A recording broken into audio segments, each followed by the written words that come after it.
누가복음 23장 32절에서 38절까지 말씀, 저와 여러분이 번갈아 가면서 읽을게요. 제가 먼저 32절 읽겠습니다. 다른 죄수 두 사람도 예수와 함께 처형장으로 끌려갔다. 그들은 해골이라 하는 곳에 이르러서 거기서 예수를 십자가에 달고 그 죄수들도 그렇게 하였는데 한 사람은 그의 오른쪽에 한 사람은 그의 왼쪽에 달았다. 그때 예수께서 말씀하셨다. 아버지, 저 사람들을 용서하여 주십시오. 저 사람들은 자기네가 무슨 일을 하는지를 알지 못합니다. 그들은 제비를 뽑아서 예수의 옷을 나누어 가졌다. 제자들은 비웃으며 말하였다. 이 자가 남을 구원하였으니 정말 그가 택하심을 받은 분이라면 자기나 구원하라지. 병자들도 예수를 조롱하였는데 그들은 가까이 가서 그에게 신포도주를 들이대면서 말하였다. 내가 유대인의 왕이라면 너나 구원하여 보아라. 같이 읽겠습니다. 예수의 머리 위에는 이는 유대인의 왕이다 이렇게 쓴 죄패가 붙어 있었다. 아멘. 나의 변호사 예수 그리스도라는 제목으로 말씀을 나누겠습니다. 예수님께서는 죄인을 위해서 죽으셨습니다. 예수님께서는 우리를 위해서 죽으셨습니다. 그런데 예수님께서 죽으신 그 일이 나와 관계없는 일이라고 느끼는 사람들이 많이 있습니다. 예수님께서 죽으셨는데 그게 나랑 무슨 상관이 있어? 라고 생각하는 사람들. 이거는 이제 교회 밖에 있는 사람들뿐만 아니라 교회 안에도 그래요. 교회를 오셨어도 아직까지는 예수님의 십자가가 나랑 무슨 관계가 있지? 라고 느낄 수 있어요. 그렇게 생각할 수 있습니다. 이렇게 생각하고 이렇게 말하는 것은 지금 사람들뿐만 그랬던 것이 아니라 예수님께서 십자가에서 매달릴 때 그때 그 옆에 있었던 사람들 똑같이 그랬습니다.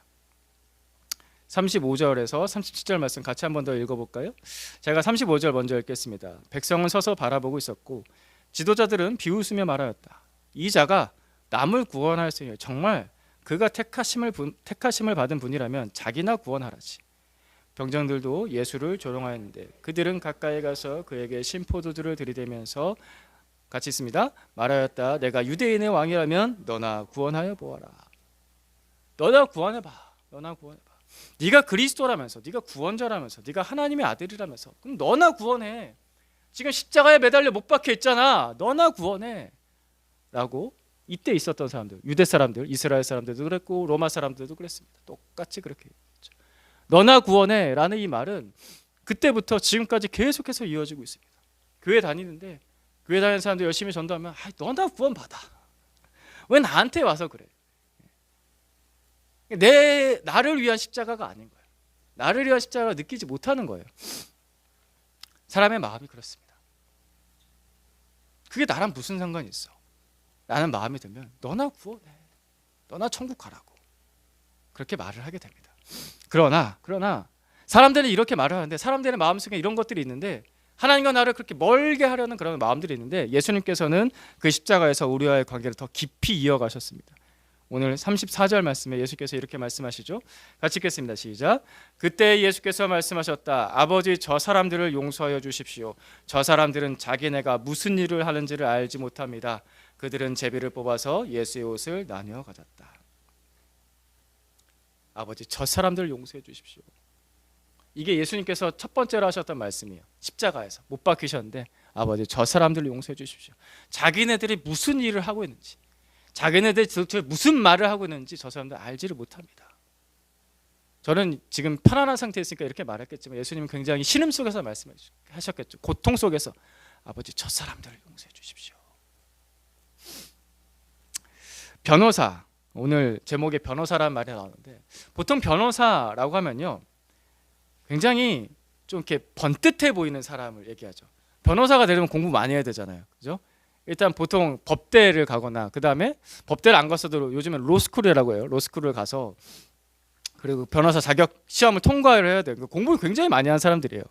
공부를 많이 했으니까 노력을 많이 했었고 그만큼 능력이 있는 사람들이죠. 변호사라고 하면은 보통 변호가 필요한 사람들보다 훨씬 좋은 상태에 있죠. 그래서 드라마 같은 데서 변호사를 보셨을 거예요. 뭐 남자든 여자든 변호사 가면은 딱 멋진 옷을 입고 있어요. 보통 그렇죠?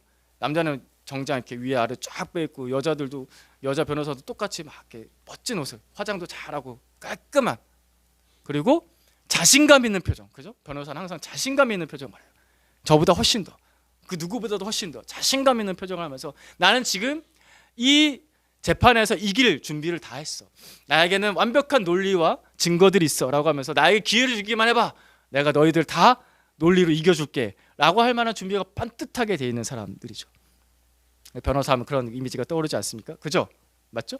반대로 변호가 필요한 사람들, 보통 의뢰인이라고 하는데 변호가 필요한 사람들, 죄를 지었거나 어떤 억울한 일을 당했거나 피의자가 되었거나 죄수가 되었거나 한 사람들은 이 사람들은 고민이 많아요. 고민이 많으니까 그 고민을 가지고서 변호사에게 왔죠. 저를 좀 변호해 주십시오. 제가 이 재판에서 이길 수 있게 해 주십시오. 제가 형벌을 조금만 덜 받을 수 있게 해 주십시오 하면서 온갖 고민을 하면서 눌려 있어서 막 얼굴만 찌그러져 있어요. 저 좀 도와주세요 하고서 이렇게 와 있잖아요. 그래서 변호사는 굉장히 번듯한 모습이 있고 변호가 필요한 사람은 굉장히 좀 속된 말로 쭈그려져 있어요. 그런데 말이에요. 그런데 만약에 나를 잘 변호해줘야 될 변호사가 그게 번듯한 모습이 아니라, 그게 잘생긴 모습이 아니라, 그렇게 능력 있는 모습이 아니라, 나를 변호해줘야 될 변호사가 굉장히 비참한 모습 가운데 있다면, 게다가 그 변호사가 죄수라고 한다면 이런 상황을 어떻게 받아들여야 될까? 그런 변호사에게 나의 변호를 맡길 수 있겠습니까? 예수님께서는 2000년 전에 골고다라고 불리던 해골 언덕에 십자가에 못 박혀 죽으셨습니다. 그 예수님은 죄수였습니다. 예수님은 앞서 말씀드렸던 그 번듯한 변호사의 모습이 아니라 죄수의 모습으로 십자가에 처절하게 못 박혀 계셨습니다. 예수님은 유대인의 법정에서, 그리고 또 로마인의 법정에서 너는 죄인이다 라는 누명을 쓰고서 죄수가 되셨습니다. 근데 그 예수님께서는 죄수가 되어져 나가는 그 과정을 거부하지 않으셨어요. 예수님은 침묵하셨습니다. 그러니까 있는 그대로 그냥 다 받아들이셨습니다.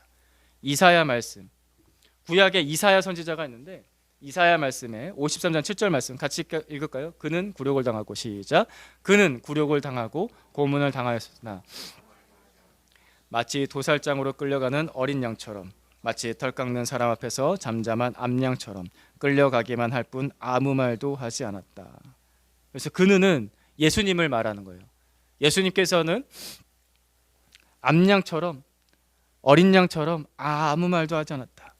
예수님께서 오시기 700년 전, 이사야 선지자는 구약의 선지자인데 700년 전에 이사야 선지자는 그리스도에 대해서 미리 예언했어요. 어떤 그리스도냐면은 굴욕당하고 고문당하는 그리스도에 대해서 미리 예언을 했습니다. 게다가 이사야 선지자는 그 그리스도가 어떤 그리스도냐면은 그 굴욕을 당하는데, 그 고난을 당하는데 아무 말도 하지 않을 것이다, 침묵할 것이다 라고 예언했습니다.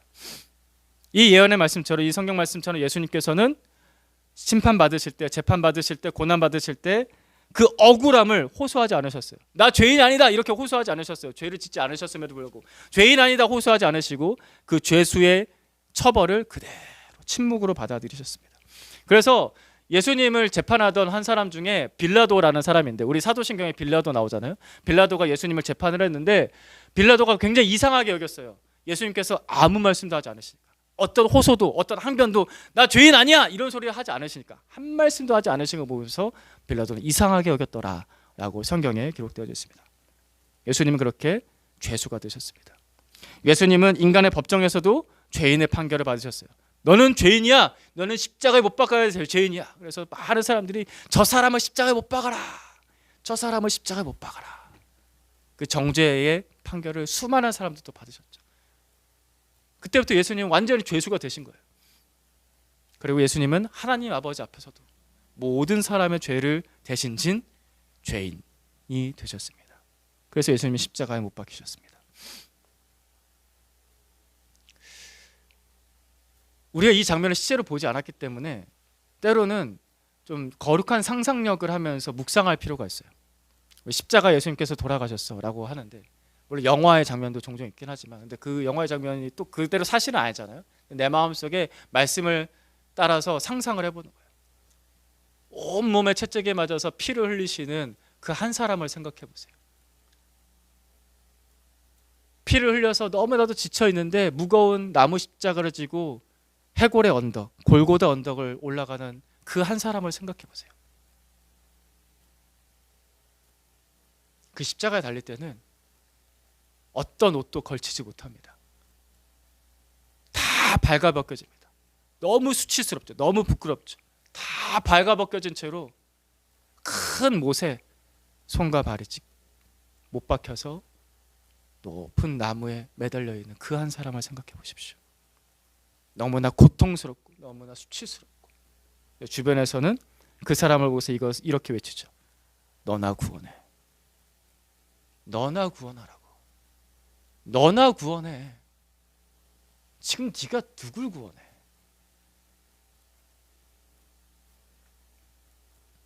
우리가 지금 보고 있는 이 십자가는요. 여기 십자가, 교회 보면 십자가 항상 있잖아요. 그리고 십자가 목걸이도 있고 교회 첨탑에 보면 십자가가 있어요. 우리 서울 하늘에서 좀 높은 데서 저녁에 내려다보면 십자가 굉장히 많이 있어요. 빨간색 십자가들이 굉장히 많이 있어요. 교회들이 굉장히 많거든요. 보통 십자가를 보면요, 이건 평화의 상징이다, 그죠? 거룩함의 상징이다 라고 느낀다고 지금은요. 근데 원래 십자가는 죄수의 상징입니다. 그것도 가장 악한 최악의 죄수의 상징이 십자가입니다. 십자가는요, 평화의 상징이 아니에요. 버림받은 자의 상징이에요. 철저하게 버림받은 자. 너나 구원해. 죄수의 상징, 버림받음의 상징이었습니다. 그래서 그 십자가에 매달린 어떤 누군가가 다른 사람을 위해서 기도한다? 죄수고 버림받았는데 다른 사람을 구원한다? 라는 것은 어울리지 않는 거예요. 그때 당시에는 도저히 상상할 수가 없는 거예요. 그러나 예수님께서는 그 십자가에 못 박히셔서 이렇게 첫마디를 하신 거예요. 34절 말씀 다시 한번 더 읽어볼까요? 시작. 그때에 예수께서 말씀하셨다. 아버지, 저 사람들을 용서하여 주십시오. 저 사람들은 자기네가 무슨 일을 하는지를 알지 못합니다. 그들은 제비를 뽑아서 예수의 옷을 나누어 가졌다. 아버지, 저 사람들을 용서해 주십시오. 이게 예수님의 첫 말씀이었어요. 죄수인데 버림받았는데 아버지, 저 사람들을 용서해 주십시오. 죄수가 되어서 못 박히신 예수님께서 그 십자가에서 죄인을 변호해 주신 거예요. 우리를 변호하는 변호사는 뻔듯한 옷을 입고 능력 있는 표정을 하고 있는 그런 잘난 사람이 아닌 거예요. 우리의 변호사는 십자가에 못 박혀 처참한 죄수가 되신 예수님이십니다. 우리의 변호사는 우월한 위치에 앉아서 좋은 의자에 앉아가지고 내가 너를 변호해 줄게 하고 앉아있는 그런 변호사가 아닌 거예요. 우리의 변호사는 가장 낮은 자리, 게다가 죄수의 자리까지 내려와서 우리를 변호하시는 예수님인 거예요. 아버지, 저 사람들 용서해 주십시오. 이 예수님을 잘 바라보세요. 예수님의 변호, 나를 위해서 변호하신 그 예수님. 이 예수님을 마음에 품으세요. 그리고 예수님께서 이어서 이렇게 말씀하시죠. 빨간 글씨로 있는 부분들 글자만 읽어보겠습니다. 저 사람들의 시작. 저 사람들은 자기네가 무슨 일을 하는지를 알지 못합니다. 저 사람들은 뭔 일을 하고 있는지 알지 못합니다. 근데 저 사람들은 이제 이스라엘 사람들, 그리고 옆에 있는 로마 병정들, 그런 사람들인 거죠. 저 사람들은 알지 못합니다. 근데 뭘 알지 못했을까? 지금 이 사람들은 의인이 십자가에 못 박혀 죽고 있다는 걸 알지 못했을까요? 죄수가 아닌 사람이 지금 십자가에 못 박혀 있다라고 그런 것을 알지 못하고 있을까요? 예수님께서는 3년 동안이나 복음을 전하셨잖아요. 이스라엘 온 지역과 이스라엘 주변 나라까지 돌아다니면서 복음을 전하셨다고요. 예수님께 고침받은 사람 굉장히 많잖아요. 수많은 사람들이 병자들의 고침을 받았다고요. 예수님께서 수많은 기적들을 보여주셨어요. 오병이어 기적, 귀신도 쫓겨나가고, 말만 해도 사람이 낫고 일어나고, 이런 걸 수많은 사람들이 봤다고요. 그래서 적어도 이 당시 사람들은, 이스라엘 사람들이나 그리고 그 이스라엘에 있었던 로마 사람들은 적어도 이건 알았어요. 예수님이 그리스도다라고는 믿지 않았다고 할지라도 적어도 예수님이 하나님께서 보내신 사람이구나 라는 정도까지 인정했다고요. 이해되시죠? 그리스도다, 하나님의 아들이다까지는 믿지 않았어도 하나님의 종이다 라는 정도까지는 믿었다고요. 알았다고요. 그걸 인정할 수밖에 없었어요. 그건 알았어요. 그러니까 지금 예수님께서 십자가 못 박힐 때 의인이, 죄 없는 자가 십자가 못 박혔다는 것까지는 알았어요. 그걸 모르진 않았다고요. 그러면은 예수님께서 말씀하신 저들은 알지 못합니다. 뭘 알지 못했을까? 뭘 알지 못해서 예수님께서 이 사람들을 변호하고 계실까? 이걸 생각해 봐야 돼요. 도대체 이 사람들은 뭘 모르고 있는데 예수님께서는 그들의 모름에 대해서 이렇게 변호해 주시는 건가? 이 사람들은 죄의 파괴력을 모르고 있습니다. 자신들이 잘못하고 있다는 것까지는 알아요. 근데 그 죄가 나를 어떻게 파괴시킬지를 모르는 거예요. 하나님을 배척하고 하나님의 자리에 앉아있고 하나님의 종을 죽이고 심지어 하나님의 아들을 죽이는 그 죄가 나를 끌고 갈 그 지옥의 형벌이라는 게 뭔지는 아직 모르는 거예요. 경험해 본 적이 없으니까.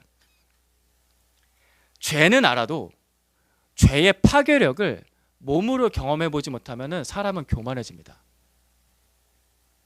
이걸 잘 아셔야 돼요. 우리 어른들도 그렇죠.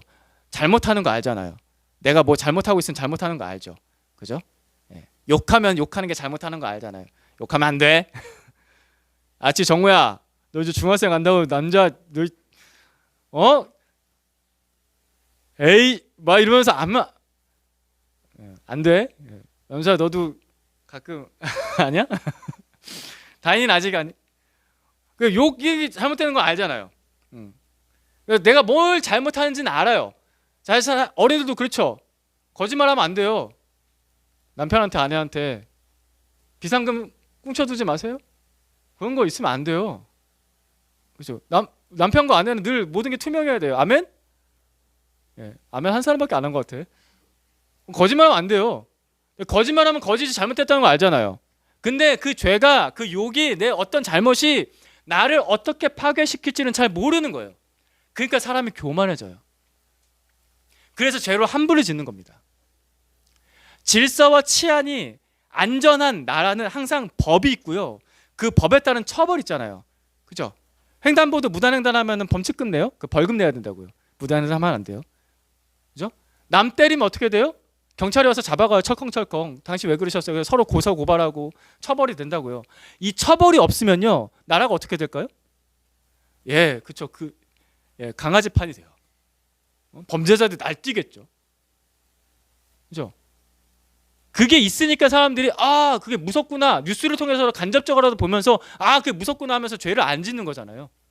법적인 죄, 사회법적인 죄를 안 짓는다고요. 가정에서도 그렇죠.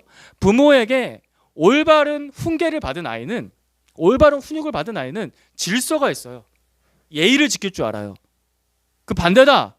그러면은 그 부모부터가 잘못된 거예요.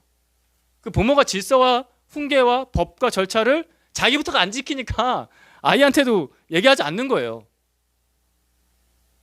그러나 훈계와 훈육을 잘 할 줄 아는 부모와 자녀 사이에는 질서가 있어요. 예의가 있어요. 그죠? 그걸 모르면은 죄를 함부로 짓는 겁니다. 죄는 알아도 죄의 형벌, 죄가 나를 어떻게 망가뜨리는지, 죄가 어떻게 내 인생을 부서뜨리는지 그거를 몸으로 경험해 보지 못하면 사람은 교만해집니다. 굉장히 중요한 얘기입니다. 그래서 요즘에 뉴스에 보면은, 요즘 뉴스가 아니라 계속 모든 뉴스와 모든 신문에 나오는 역대 역사에 있었던 죄를 피해갔던 정치인들과 경제인들, 저 사람들 최고야. 지금 어떤 죄를 지어도 다 통과해. 어떤 죄를 지어도 철컹철컹 안 무죄래 이러면서 다 나와. 겉으로 보면 좋아 보이죠? 아니에요. 그 사람들 그 교만함 때문에 망하게 될 겁니다. 그 교만함이 그 사람들을 지옥의 형벌로 끌고 갈 겁니다. 이때 있었던 이스라엘 사람들도 그래요. 이때 있어서 이스라엘 사람들도 그 하나님의 종들을 다 죽이고 선지자들 다 죽이고 하나님의 아들까지 십자가에 못 박았잖아요. 이스라엘 사람들 어떻게 됐냐면은 70년에 로마가 침공을 해서 이스라엘 사람들이 철저하게 멸망당합니다. 그들이 자랑하던 그 의리번쩍한 성전이 다 무너집니다. 죄는 파괴력이 강합니다. 끝까지 그리스도를 거부했던 그때 그 사람들은 지옥 어디 있을까요? 지옥의 형벌을 받고 있겠죠. 그 죄의 파괴력을 모르면 교만해지고 사람들이 죄를 함부로 짓는 겁니다. 그런데 예수님께서는 죄의 파괴력을 아셨습니다. 그 죄가 우리 인생을 어떻게 비참하게 만드는지 너무나 잘 아셨습니다. 어떻게 하셨을까? 예수님께서 십자가에 못 박히셨기 때문입니다. 그분의 몸이 실제로 십자가에 못 박히셨습니다. 그리고 예수님께서 그 십자가에 못 박히셨을 때 하나님께 철저하게 버림받으셨습니다. 우리 어린이들 이 얘기를 들으셨는지, 제가 설교 때 자주 했기 때문에 들었을 수 있는데, 예수님은 십자가에서 버림받으셨어요. 하나님께 버림받으셨어요. 죄인이기 때문에, 모든 사람의 죄를 대신 진 죄인이기 때문에 버림받으셨습니다. 예수님께서는 죄를 지으신 적이 없지만 십자가에서 버림받고 죄의 파괴력을 온몸으로 다 받아내셨습니다. 예수님 그것을 아셨습니다. 죄가 얼마나 비참하고 무서운지 몸을 아셨습니다. 근데 저들은 모르는 거죠. 그래서 예수님께서 그 죄인들을 변호하십니다. 우리를 변호하십니다. 저들은 알지 못합니다. 죄인이 죄인을 변호한다. 사실 죄인이 아닌 의인이 죄인이 되어서 죄인을 변호한다. 이게 세상에서는 어울리지 않는 겁니다. 모순인 거죠. 맞지가 않는 거예요. 이해하기 힘든 거예요. 근데 이 이해하기 힘든 이야기 속에, 이 모순 속에 구원의 진리가 있습니다. 대속한다. 따라해 봅시다. 대속함. 다시 한번 더. 대속함. 대속이라는 단어. 제가 중요하게 자주 가르쳤던 단어입니다. 설교 때 여러 번 했던 단어입니다. 예수님께서 철저하게 완벽하게 죄의 값을 다 치르셨습니다. 무슨 말이냐면 예수님은 죄인인 척 연기하신 게 아니라고요. 죄인인 척 연기하신 게 아니라 우리 대신에 죄인이 되셨어요. 십자가에서. 예수님께서는 형벌을 받은 척 하신 게 아니에요. 예수님께서는 십자가에서 형벌을 다, 죄의 값을 다 받으시고 값을 다 치르셨습니다. 대속함. 그래서 우리의 구원자는 버림받은 자입니다. 우리는 그런 분을 믿습니다. 버림받은 그리스도, 그분이 우리의 구원자입니다. 찬송가 143장에 보면은 이런 찬송 시가 있습니다. 웬 말인가 날 위하여 주 돌아가셨나, 이 벌레 같은 날 위에 큰 해 받으셨나. 이 해는 해로움을 받으신 거예요. 피해를 받으신 거예요. 큰 피해를 받으셨다. 큰 고통을 받으셨다는 뜻이에요. 2절 가성 같이 한번 읽어볼까요? 시작. 내 지은 죄 다 지시고 못 박히셨으니 웬일인가 웬 은혜인가 그 사랑 크셔라. 이 시는 아이작 와츠라는 목사님께서 쓰신 시입니다. 그 시에 찬송 공유를 붙인 거죠. 아이작 와츠 목사님은 예수님의 십자가 그 고난을 묵상하면서 시를 쓰셨는데 그 시에는, 이 시에는 계속 보시면은 물음표가 나와요. 물음표가. 웬 말인가? 무슨 말이야? 이게 도대체 무슨 말이야? 왜 예수님께서 나를 위해서 죽으셔야 했을까? 계속 물음표가 나오죠. 왜 벌레 같은 나를 위해서 그 하나님의 아들이 나 대신에 고난을 받으셔야 했을까? 도대체 이게 무슨 말이지? 도대체 이게 무슨 은혜인 거지? 라고 하면서 계속해서 물음표를 던집니다. 하나님의 아들과 죄인인 내가 맞바뀌어진 그 십자가를 생각할 때, 사실 내가 그 십자가에 못 박혀야 될 죄인인데 나 대신에 예수님께서 그 자리에 못 박히셨다는 걸 생각할 때 계속 도대체 왜? 그 존귀하신 분이 왜? 그 부족함이 없으신 분이 왜? 세상 어떤 재벌이 어떤 죄수를 위해서 내가 대신 죽을게, 그런 재벌이 어디 있어요? 세상 어떤 정치인이, 세상 어떤 위인이 내가 너 대신에 죽을게라는 그런 사람이 어디 있냐고요. 근데 도대체 왜 예수님은 그렇게 죽으셨을까? 질문이 계속 떠오르죠. 처음에는 사람들이 그게 나랑 무슨 상관이야 그러다가도 예수님의 십자가를 계속 바라보다 보면은 왜? 왜? 라고 질문을 떠올릴 수 있게 됩니다. 여기까지 가면 좀 더 가까이 간 거예요. 근데 이 질문들은 이해를 할 수는 없어요. 도대체 왜? 이유가 없어요. 나 대신에 왜 예수님이 죽은 이유가 없어. 나한테는 이유가 없어요. 그 질문을 계속 떠올리면서 십자가를 바라볼 때 4절의 고백이 나오는데요.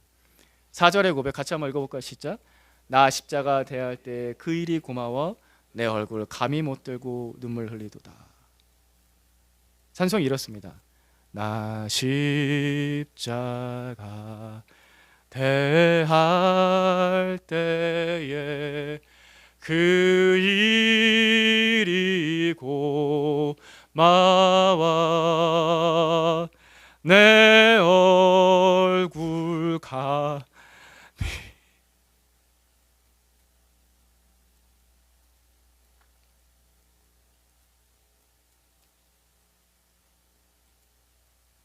내 얼굴 감히 못 들고 눈물 흘리도다. 이게 이해가 안 되죠. 아무리 생각해도 이해가 안 돼요.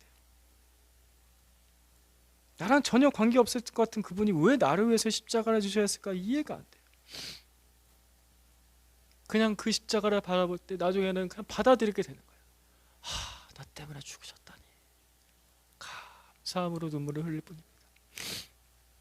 나와 관계없던 그 십자가를, 너나 구원받아 라고 했던 그 십자가를 믿음으로 바라보기 시작하면, 여러분 믿음으로 바라보세요. 믿음으로 바라보기 시작하면 나의 모든 물음표가, 나의 모든 질문이 어느 순간 느낌표로 바뀌기 시작해요. 나 때문에 죽으셨구나. 나 십자가 대할 때 그 일이 고마워. 내 얼굴 감히 못 들고 눈물 흘리도다. 이것은 머리로 이해하는 것만이 아니라 믿음으로 받아들이는 겁니다. 마음으로 받아들이는 거예요. 내 죄가 뭔지 잘 모르겠을 때 십자가를 바라보세요. 내가 뭘 회개해야 되지? 이걸 잘 모르겠을 때 십자가를 바라보는 거예요. 내가 무엇을 믿어야 될지 모르겠을 때 십자가를 바라보는 거예요. 우리 어린이들만 따라해 봅시다. 내가 뭘 믿어야 될지 모르겠을 때 십자가를 바라보자. 십자가를 바라보라는 거는 십자가 이 형상, 이 나무 이거 바라보라는 뜻이 아니라 십자가에 매달리신 예수님을 바라보는 거예요.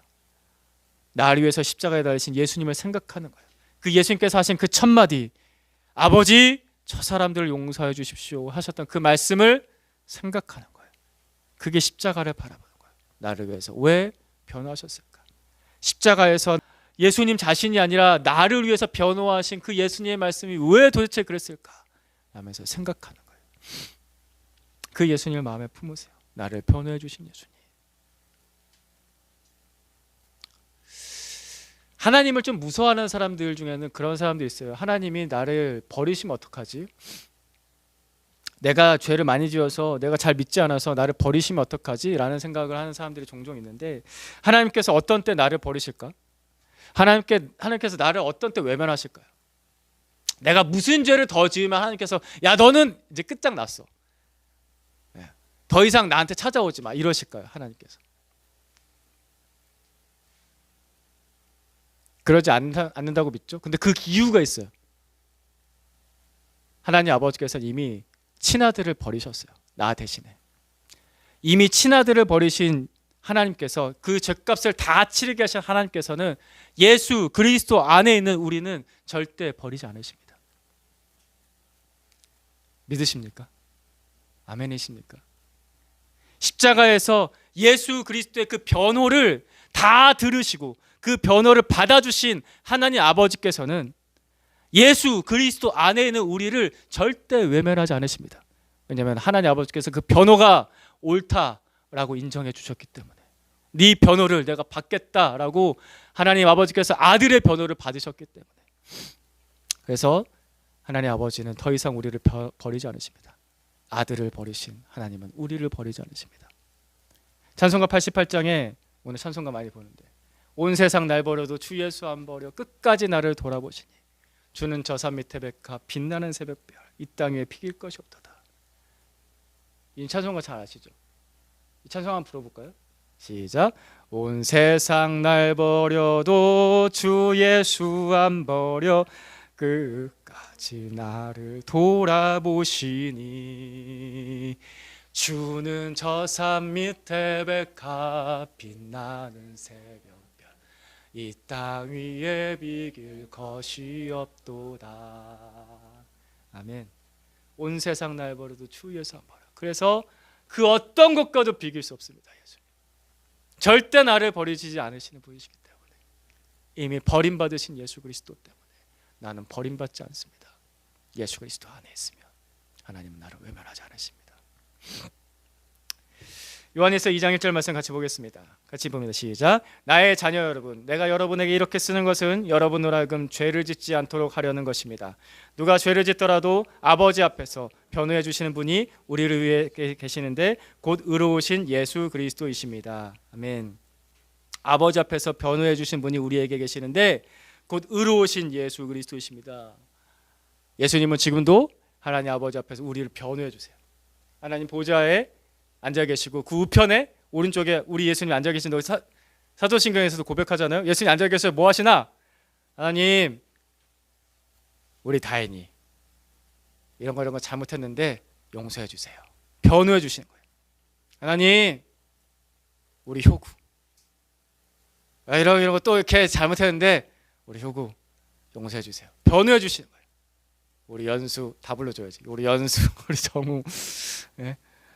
우리 문희, 우리 아란이, 우리 혜원이, 우리 진미, 진은이, 우리 진호, 우리 용태, 오늘 함께하지 못한 우리 형제 하나님, 예수님 보좌 앉으셔서 그냥 편안하게 쉬고 계신 게 아니라 우리 한 사람 한 사람 불러가면서 나를 변호해 주신다고요.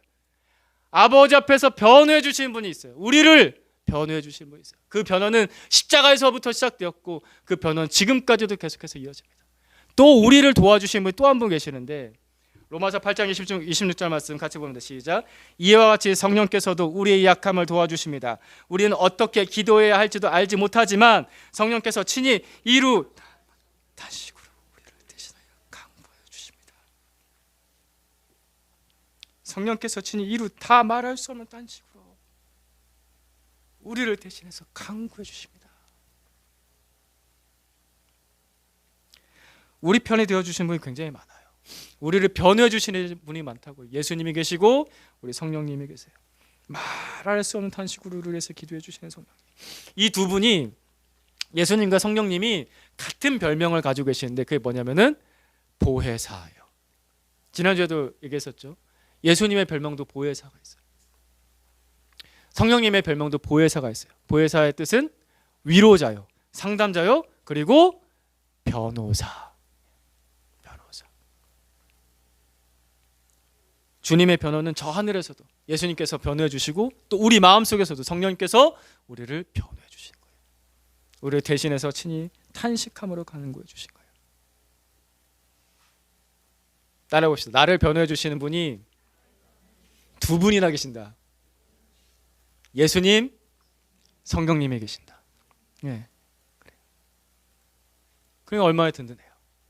이 변호의 소리가 내 마음속에서 울리면, 나를 위해서 기도해 주시는 그 음성이 내 마음속에서 울리면 그 사람은 주님을 믿음으로 애통하며 회개할 수 있습니다.